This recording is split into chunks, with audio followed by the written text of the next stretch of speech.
गज़ल है जलील अली की। तुम्हारा क्या तुम्हें आसां बहुत रास्ते बदलना है। तुम्हारा क्या तुम्हें आसां बहुत रास्ते बदलना है। हमें हर एक मौसम काफ़िले के साथ चलना है। बस एक ढलवान है जिस पर लुढ़कते जा रहे हैं हम। हमें जाने नशेबों में कहाँ जाकर संभलना है। हम इस डर से कोई सूरज चमकने ही नहीं देते कि जाने शब के अंधियारों से क्या मंजर निकलना है। हमारे दिल जजीरे पर उतरता ही नहीं कोई, कहीं किससे कि इस मिट्टी ने किस सांचे में ढलना है। निगाहें पूछती फिरती हैं आवारा हवाओं से, ज़मीनों ने ज़मानों का ख़जाना कब उगलना है।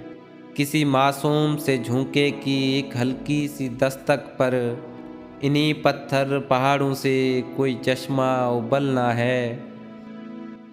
दोस्तों, वीडियो को लाइक करें, चैनल को सब्सक्राइब करें और बेल आइकन को दबाएं ताकि हर आने वाली वीडियो आप तक पहुंचती रहे।